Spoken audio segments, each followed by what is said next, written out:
I've got a really cool puzzle to show you guys today. Let's take a look at the board. White is up a pawn and is in a more dominant position, so obviously it's going to want to convert this. But how do we convert it exactly? Now pause the video and write down in the comments if you think you're able to solve this tricky little puzzle. Because believe me, when I first played it, I was kind of blown away by the solution. I really didn't see that one coming. Now we can see at first glance that we've got a check right here on e8, and we got another one on g6, but unfortunately, that's all we got. And eventually, this would end up in a stalemate. Now let's say you want to do something a little tricky and create a mating net by playing g6. Now, unfortunately, that mating net is not going to work.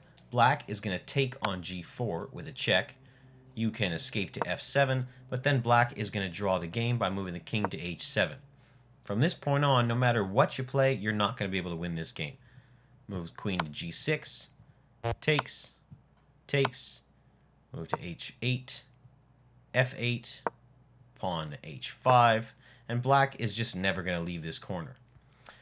But maybe you try pawn to h5, thinking black is going to capture it and allow you to play queen to g8, checkmate.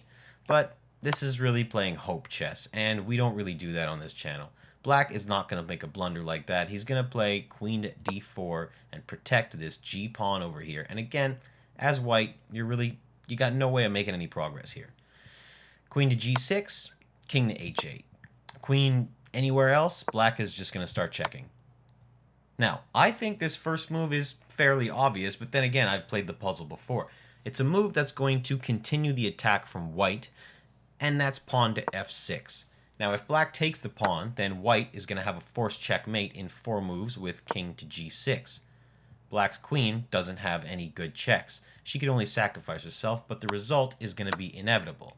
If black takes it with the queen, the endgame is easily a winning one for white. He's simply going to collect the pawn and promote. Just be careful not to play king to g6, because this move is actually going to allow black to save the game for himself. He's going to play pawn to h5, you take, pawn moves to f5, you take again, but even if you've got 2 pawns, they're both on a rook file. And we know from our previous videos that you can't promote the rook pawn if the enemy king is already on the promotion square. You've got no way of forcing him out of there. Now from this current position, black's best defense here is king to h7.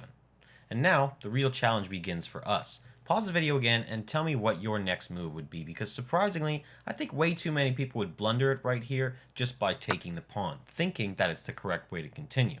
But why is taking the pawn a miss from white? Well, it's because of this next brilliant move from black, which is queen to f7 check. Now, your only 2 legal moves are queen to g6, but this would lead to a mate in 1, or taking the queen, which would lead to a stalemate. It's a pretty cool defense from black. I honestly didn't see that one coming when I first played this. Queen to f5 would work too, but this would require a lot more work to convert. The winning move here is actually pretty simple but elegant, pawn to f7. Now you might have already heard the saying that the greatest moves in chess are moves made in silence, and I think this is a perfect example right here, because this tiny little insignificant push makes all the difference in this puzzle. Black can no longer try that same stalemate trick now because his king can't go to h8. This is why it was so important to not take that g-pawn. Black can't defend with pawn to g6 either, because now queen to g6 or queen to g8 would be mate. But still, even now, black has one tiny little trick up his sleeve, and again, white's going to have a very difficult decision to make. It's the last big challenge of this puzzle. Take a look at the board and tell me if you manage to find the solution before I reveal it. So now, let's take a look at a couple options for defending this position. If we take the queen, it's not going to be a stalemate anymore. It's actually going to be a lot worse. It'll be a checkmate. The same thing actually happens if we move the queen to f5. Black is not forced to defend against the check by taking the queen. Instead, he's going to defend against the check with pawn to g6. And this is going to be a checkmate because the queen is pinned and can't take back. The correct move, and the last legal move that we can make in this position, is going to be pawn to g5. Alright, so maybe you saw that blocking with the queen would lose you the game and made that defense, thinking you'd get the queen anyway. But the problem here is that if you promote to a queen now, you'd get checkmated once again with pawn to g6. Now, as we can plainly see, our king can't escape through g4 because the queen is attacking that square. So you guessed it. The brilliant move in this position, one that actually really surprised me, was to underpromote to a knight, which forks the king and queen. And now, with a knight up, I hope you can easily convert this position, but I'll show you one variation. Let's say black moves to h7. We take, black takes, and we'd use our knight to capture and kick the king out of the promotion square. Now we have this knight maneuver until we arrive on f5. King moves back to h7, we capture, king moves to g7, g5, h8, we push our pawn, king moves to g7, and eventually we would end up in a position like this. Alright, so here we got to be really careful not to stalemate by playing pawn to h7. Here the goal is to kick the king out of the promotion square, and we do that with the help of our knight. We reroute the knight once again. Careful, don't stalemate by pushing the pawn. You need to reroute the knight until he arrives on g5.